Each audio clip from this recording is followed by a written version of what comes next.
Hello, everyone. I'm Stephen W. Long. This is The Writing Life. And, we find guests in a variety of ways. Sometimes they're suggested to us, as was the case today. And actually, just a few minutes ago, I met this young fella. But I had read his biography, which I was so impressed with.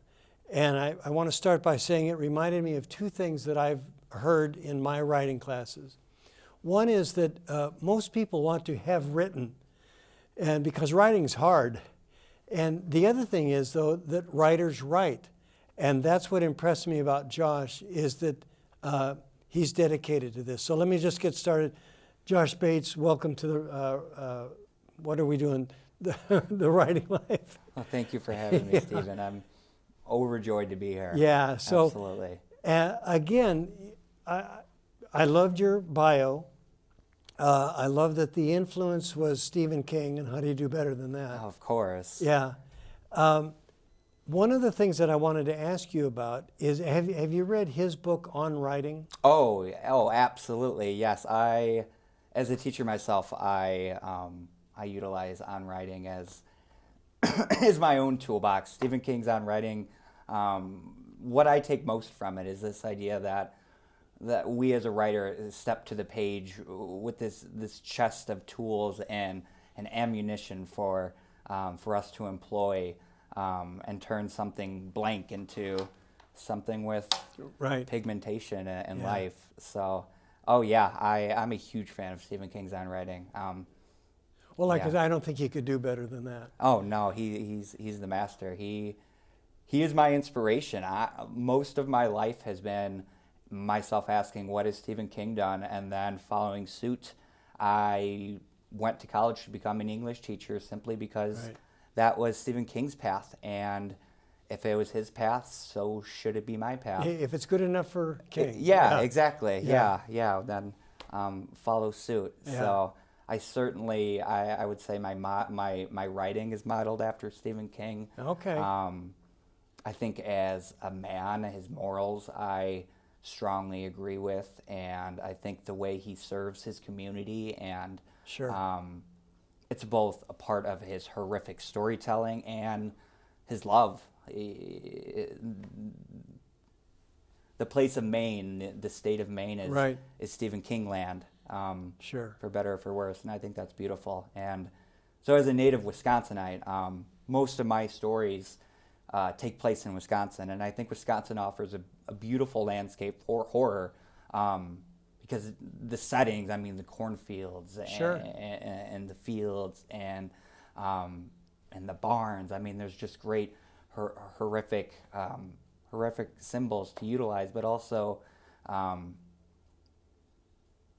think there's a lot of harsh, ugly truths in Wisconsin. I think there's a lot of horror beneath those cornfields. Boy, you bring up so many things. One is, so let me say it so I don't forget, and then we'll come back to it. Yeah. What is it about horror that attracts you? So hang on to that. Yeah. Then I want to say, your description of the scenery, the landscape, the first thing I thought of was Raymond Chandler. Mm-hmm. And so that's West Coast. Sure. And you could read his work and follow Santa Monica Boulevard to Sepulveda and so on. Mm-hmm. And I think it's that intimacy or that deep knowledge that you would bring to Wisconsin that King brought to Maine. And I think one of the satisfactions, one of the joys of reading is to buy into the setting that you're there. Right. And I think you find a new home. Yeah. Right. I've never been to Maine, and yet I feel as if I have been. A large part of me has been there. Yeah. I agree. Setting is so intricate to the reader and the writer and the story itself. Okay. So before I lose the thread, what is it about horror? And some people love it. Yeah. I'm not one of them because I'm a sissy, but one of my favorite authors is Tim O'Brien, who is an who's now a writer, and he writes pretty much solely on the Vietnam War, on the Vietnam War and kind of his own grasp of serving and his longing to not have served in the vicious war machine. And so in his first book, he writes about going to the typical army boot camp and hating that stereotypical lieutenant. Right. And so Tim O'Brien writes that in that moment, like, he knew he couldn't physically kill this man, and so he vowed for the rest of his life that he would kill him with his words, that his stories would be interesting. The ammunition. The lieutenant. Exactly. Okay, Yes, that okay. O'Brien could come back and attempt to reclaim a part of himself through his stories, and that's how he would essentially come to grips with what he had done as a soldier. And so, why do I write horror? You know, I've just gone through a lot of horrific instances, and I think the main thing is the world can be so ugly, and I'm somebody who strives to find positivity in the smallest of things, and horror in itself is beautiful, because if we don't talk about the horrific masks that humans wear, if we don't bring those to light, then ugliness sunlight wins is out. the best antiseptic. Exactly. Yeah. And evil doesn't get to win. Yeah. You know, and I feel like this is, if mankind's purpose is to better their community, this is my way of trying to serve my community, is by bringing to light that which seeks darkness, however painful or uncomfortable or upsetting. In a sense, it's like an exorcism. Yeah, to get it very out. much, Yeah. very much. Yeah. I started writing very much as, I guess, kind of my own therapy. I grew up in a very abusive household. Oh my goodness. Where I really wasn't allowed to use my voice, and so writing was the only landscape to be myself. And so I guess I started writing to come to terms with the silence of my past. So, Josh, that's different than, and again, this isn't a genre that I gravitate towards, so this may not make sense to you. But I wonder sometimes if, like a nightmare, I've heard it said that sometimes we have these horrible dreams in order to experience something that at some other level we know is safe. In other words, at some level we know we're dreaming. So I wonder if horror literature is or movies, is in some sense safe, because when you close the book or walk out of the theater, you know you're going to be okay. I don't know that that's true, I just wonder. Yeah, absolutely. I agree. And it also, I think, opens your eyes to a different perspective of society, because I think horror at its base is a telling of a certain societal aspect. If you think about the classic werewolf trope, that's simply a telling of transformation. Sure. Of maybe it's a story of mental illness, maybe it's a story of coming into womanhood, but that's, at its essence, it's a story of the steps mankind take. Yeah. Okay. Transition a little bit here, and sort of back to Stephen King. In his book, he talks about, he has an image of his ideal reader. Do you, who are you talking to? Who are you writing for when you write? That's a fantastic question. I write for myself, I realize. I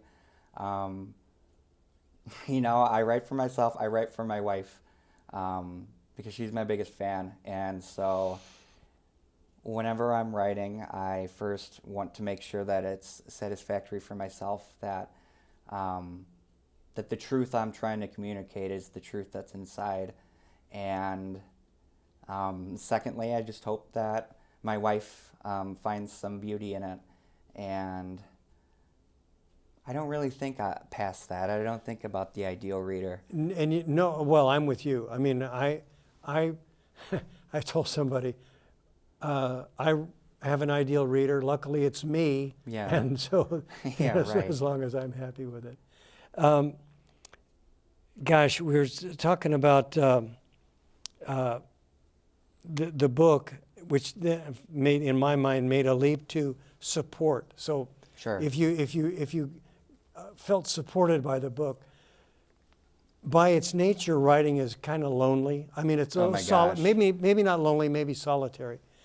Oh, it's support is everything. I'm glad that you brought that up because that's And where do you find that? my wife. Okay. Yeah, absolutely. So I went to school because I wanted to be a writer, but I went to be an English teacher because that's what Stephen King did. And so my life gravitated towards education, and that's what I threw myself at. And it was really my wife who kind of gently tugged me on the shoulder and said, "Hey, like, you're a writer and you're a fantastic teacher, but you're meant to write." And so we were actually on spring break in Tennessee, at this beautiful hotel, like right on this little man-made pond. And we had dinner, and then we went back, and she said, I want you to write something for me. And so that was the first time I had written in probably 2 years. I had just gotten into teaching, and it had taken everything from me. So I really wouldn't be here without my wife. She's kind of the one that said, hey, let's get back into what your life's focus is. So support is everything. I've told her often that writing is so lonely. And so to be able to have an audience member, to have somebody to bounce ideas off of, Right. to have somebody to pick you up when writing feels like the last thing you could even do, and subjects and verbs, you don't even know what a noun is. And she's the one that kind of reminds you of that you can do this. So I wouldn't be a writer without Mackenzie. Yeah. So yeah, support is everything to a writer. Yeah. You need support. I think for me, being a writer is really all I ever wanted. Mm-hmm. I didn't want to be an astronaut. I didn't want to be a fireman or a ball player. And so in college, in fact, my senior project was original fiction. Mm-hmm. And it was awful. It was, and it was embarrassingly bad. Mm-hmm. And as I went on in life, I thought, darn, I just wasn't gifted with that. And I went on and did other things. Sometime later, I came back to it, and this comes back around to you and support. I thought, gee, actors take acting lessons, mm-hmm. Singers take singing lessons. Maybe I could learn to write. And when I went back to school then, I was the oldest one in the class. Mm-hmm. And in that sense, I felt maybe a little bit separate from the rest of the kids, but I was surprised at how many people, this community, and that's what I'm getting at, is the community. Yeah. At some point, I went to the Squaw Valley Writers Conference, mm-hmm. and I was astounded with the number of like-minded people. Okay, so you've got your wife. Mm-hmm. Is it? It's sufficient. She's sufficient. Yeah. In other words, is there a community that you would then reach out to or try your work on, or are you satisfied with what you're doing? I wish I had a larger community, if I'm being completely frank. I don't really have a community of writers to pull from, or a beta reader per se. I would say outside of my wife, I have a best friend who reads most of my work, and other than that, it is a lonely business. Also, it is a very, at least for me, egotistical business. When I'm around writers, I often find myself like comparing, and so. Gee, that makes you unique. Right. So yeah, I don't know. I guess my pool of writer friends is limited. I do have a screenwriter friend, but we don't talk as much anymore. Yeah. So. I was really privileged, I think it would be the word, to be present at a talk that Neil Gaiman gave. And this was an hour-long talk. And he came into the room, introduced himself, and said, I can tell you how to get published. Write, send it out, and write some more. Are there any questions?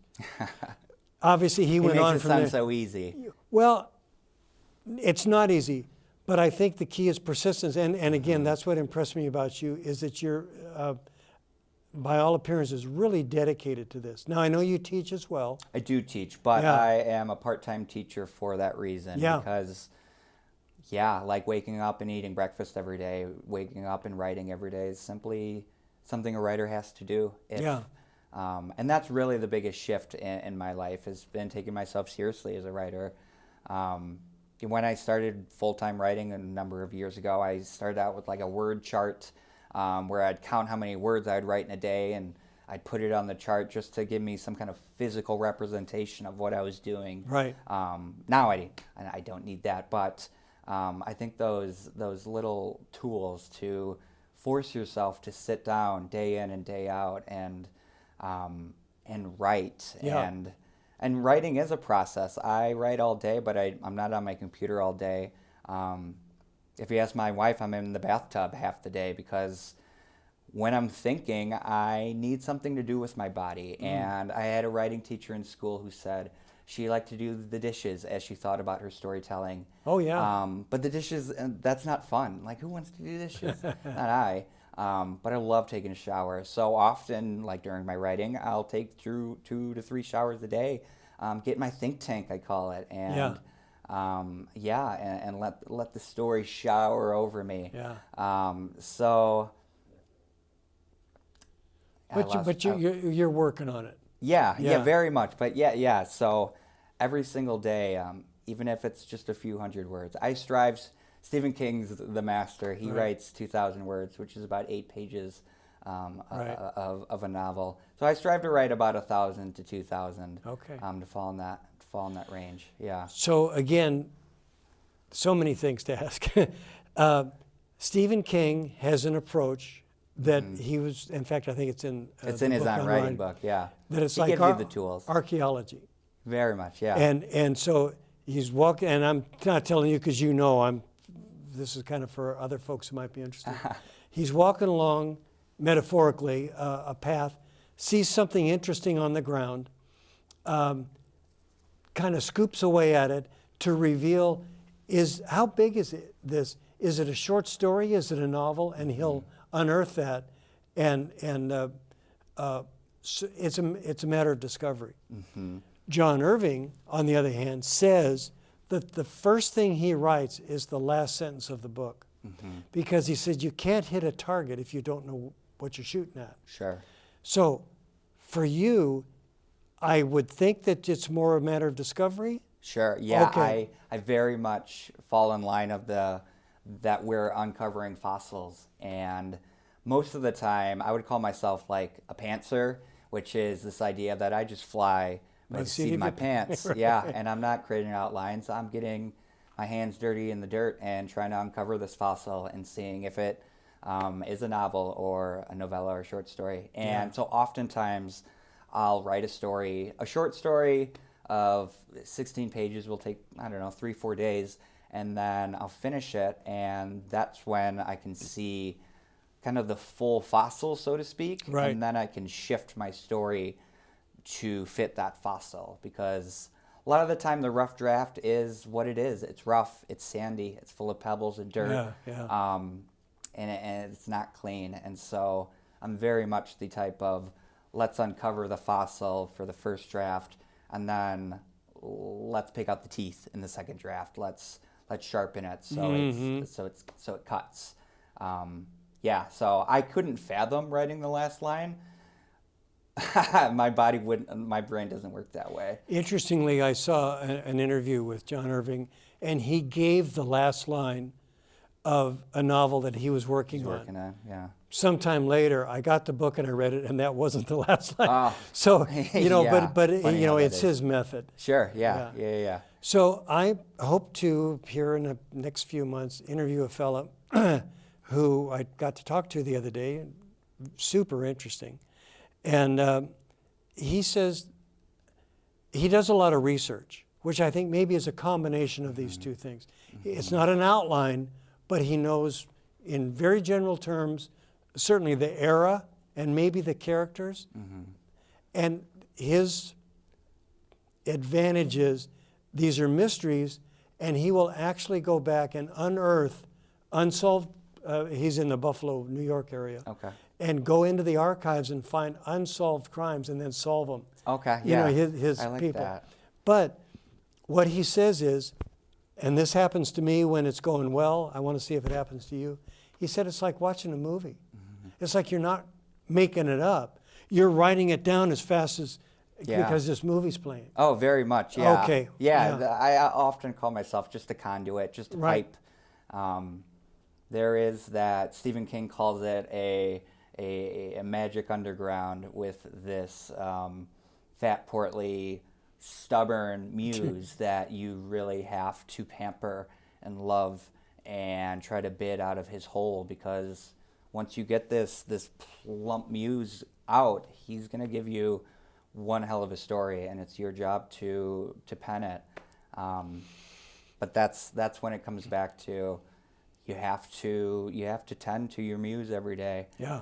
Even when it's cold, even when you're tired, even when you're sick, you have to go out there and pamper that muse, because we are just a pipe, we are just a conduit, and like anything, if you don't use it, it gets rusty and it Oh, absolutely.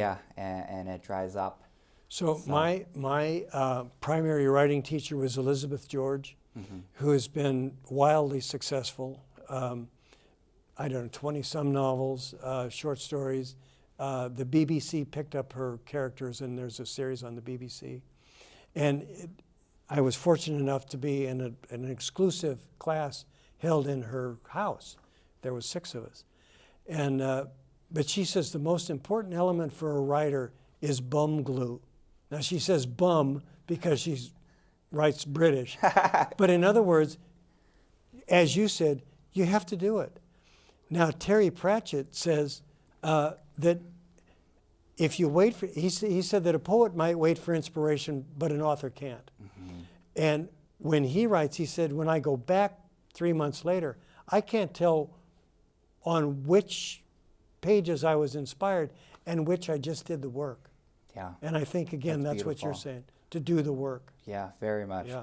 Yeah, that's beautifully said, because that's often how I'll treat my work, is I'll write it and then I won't come back to it for a few weeks, a few months, in order to have that less harsh glare on it, because I feel like when I'm Okay. in the thick of it, It's well, I'm not needs to be speaking for you, but perfect. yeah, it's all junk. exactly. And then yeah. now, okay, have you come back on something and go, man, I don't remember writing that, but that's pretty good.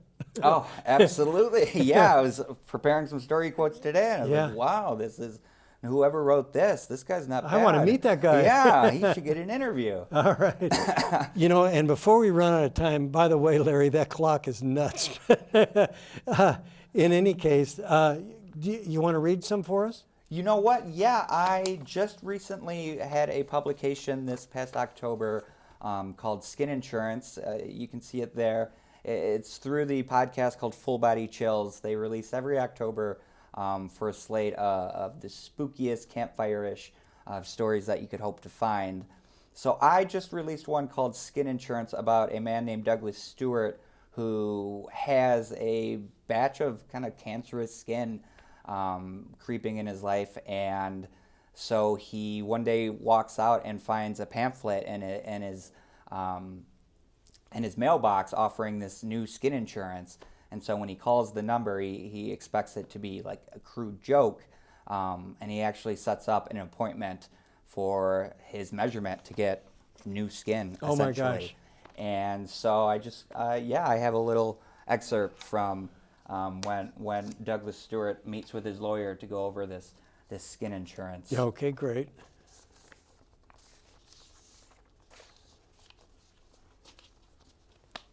Douglas says, I need to tell you about my morning.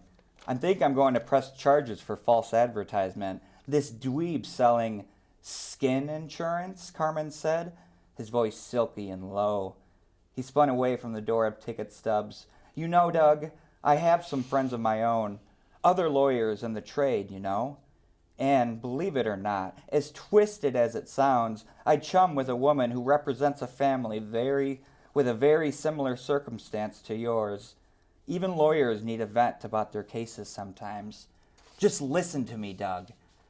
It's the same story, but with opposite spouses. A husband drives happily to his job at the schoolhouse each morning. Only one morning the schoolhouse converts into a combat zone, and the husband forgot his flat jacket at home. All he has on his desk is a sticker that tells him how much he matters, and so he tries to live up to that motto. He runs left when everyone flees right. Does this sound familiar, Doug? Any bells ringing? Ding, ding, ding. Douglas is tardy to first hour, and now he gets to serve detention up in the gunner's nest. Pow! Leave, Douglas said. Throughout their conversation, Douglas's arms had blazed, as if a family of ticks infested them. His skin burned a crisp red. Now he itched all parts of his exposed skin, scratching and tearing at the flesh. I want you to get the house out of my fuck right now. I mean now right, Carmen. But Carmen carried on, his voice no longer sodden. Except this husband, this noble school teacher who takes a shell casing right between the eyes. Well, shoot, Doug. His family can't have an open casket like yours, now can they? It's not as if the husband took a bullet in the stomach, not like our Vic, right? A little hole in the stomach can be plugged. An entire chunk of forehead is kind of a deal breaker. Shoot, Doug. I bet that family would kill to feel his face a final time. Don't you think so? Well, I do. I do. Back when I saw an opportunity 5 years ago to stretch out time a little longer. A lifetime warranty. How does that sound, Douglas? I just hope her skin still fits after 5 years of being on the shelf. Or under the shelf, if I want to be more precise. 6 feet under the shelf. Oh, how delicious I can be. What does any of this have to do with Vic? Douglas gasped. Shreds of his own skin flew in the yellow light thrown from the lamp. Carmen looked on hungrily, as if hopeful a fleck would float his way. The skin, Mr. Stewart, the skin. Who lays claim to our skin when we die? Those damn forsaken worms? Hell no. So then he goes on to try on the skin, for better or for worse. Really? Yes. So Okay. it's a delicious little story. I have to say, elements of this remind me of Tom Wolfe. And he would do things with sounds, pow, and so on, and that were unconventional at the time. Sure. Yeah. I think utilizing things like sound, or I'm big with dialogue, but internal thoughts, just anything that we as humans utilize on a day-to-day basis. I try to give my characters little phrases, because as humans we all have our little phrases that we utilize. So in that story, Douglas Stewart likes to refer to people as chums, and another character of mine likes to say, no kidding, no kidding, no kidding. So I think just those little personality tics going to make up the story. You know, as a writing technique, attribution, he said, she said, that kind of thing, can be replaced by, because the reader knows who's speaking when they use something that's idiomatic for them. Sure. And the use of, in fact, I read a book, Cormac McCarthy, I can't think of the title, but Cormac McCarthy's next to last book is entirely dialogue. Okay. I don't believe there's any scene setting. I don't think, maybe in the beginning there's some narration, but by and large the whole novel is dialogue, and two people. Yeah. It's not like people come and go. Sure. So it's a technique that was a great book. Sure. Oh, I believe that. Because it's Cormac McCarthy. Yeah. All right. Yeah, but again, so you've done. I know you've done some short stories, and you've been on a podcast, or your stories have been on. So yes, I've been on the Full Body Chills podcast. This was season 5. I've been on season 2. I had a story called Slither. I've been on season 3. That story was called Do You Love Me? So, and then this season 5 was Skin Insurance. Currently, I'm seeking a literary agent. I've penned 3 novels. The first one's called. I just blanked. I'm so nervous. Yeah. I can help you out there. Sleep tight. Don't let the bed bugs bite. Yes, the first one's sleep tight. Don't Okay. let the death bugs bite. Tongue full there. Yeah. The second one is called The Super Fantastic Henry Reiser. Right. And then my third one right now is a collection of 13 short stories called A Bouquet of Bones. Yeah. Again, I'm telling people who are interested in writing, I think you've already experienced this. Seeking an agent, and then the agent gets an editor or a publisher, is, man, what can I say on public television? Let's call it hit or miss. Sure. And an example is, and this was with my first book, I had been following an agent, her podcast, I guess, and she called for something. She says, I normally don't do this. Well, it was called a male confessional. And I never heard that term until she defined it, and I thought, well, shoot, that's what I wrote. So I immediately contacted her, and I mean within an hour of getting this thing. And I got a canned response, or a rejection, and thank you for your inquiry, but at this time we're not interested. And I thought, it's okay to reject it, but at least know what you're rejecting. You said you wanted this, and I'm sending it to you. So anyway, this is not to discourage you. I appreciate it. But maybe it's like, I think about phone sales. You know, when somebody makes one sale out of 100 calls, and they make the first call of the day, and the people hang up, and the second they hang up, and so on. And the guy's so excited, this is great, because now I only have 97 to go. Right, yeah. And I've been to a writer who she brought in, she had stapled every email rejection, and she unfurled it on the stage, and it went all the way back to, you bet. Yeah. So, and that gave me hope, because I thought that same thing. I thought, you know what, I'm right there on the rejection line, so I'm close. Yeah. Yeah. What a nice segue. Let me read you something. And again, this is from Neil Gaiman.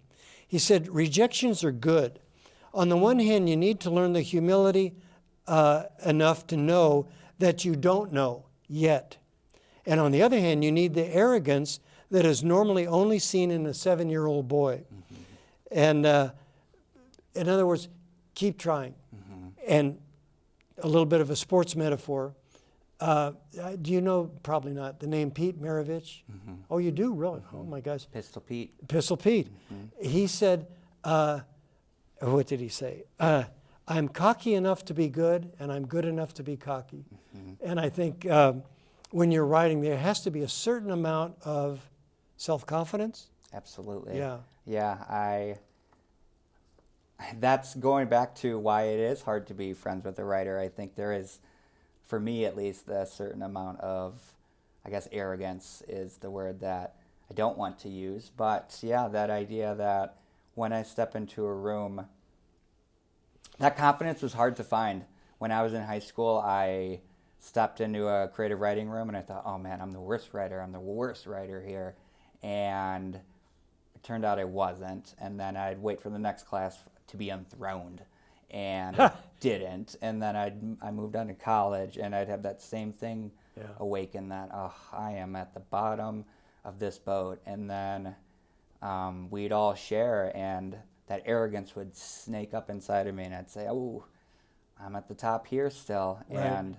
And I think you absolutely need that self-confidence because of the isolation of this job. You need yourself to believe first and foremost that you are the best, and that sitting down writing for hours on end isn't just a waste of time. Well, exactly. How do you keep going if you don't think there's something there? Exactly. Yeah. So, which makes me think, and again, you talked about kind of not waffling, but the emotional roller coaster. And I was thinking about Harper Lee. She threw her manuscript out the window. Stephen King's first novel, Carrie, he threw into the garbage. Yeah. For that very reason, and it was his wife. What would we do without him? I don't know. Yeah. So yeah, absolutely. That undying belief that a writer must undertake for themselves is so important. Yeah. Yeah. So, Josh, I don't know where we're at time-wise. Yeah. I think we're close, so I'm going to say thank you so much for showing up. And we'll just do it again, because I think I may be off here. But folks, before we go, I did want to say something. Some folks around here who really make this happen, I wanted to acknowledge and to thank them. And that's Larry Miller and Caroline O'Brien for this particular show. And there really wouldn't be a show without them, so thank you guys. And then Phil Guzzo and Kyle Dotterman keep the whole place open, and I want to thank you guys too. They do such a great job. So Merry Christmas, because we're getting close. Happy Hanukkah and Happy Kwanzaa, I guess, if whatever it is that you celebrate. Please do come back next year. We're close to that, and we've got some really fun and terrific people lined up. So be well, and I hope we see you next time on The Writing Life. Thank you so much. Thank you. Yeah. Oh, thank you. We'll get you a copy.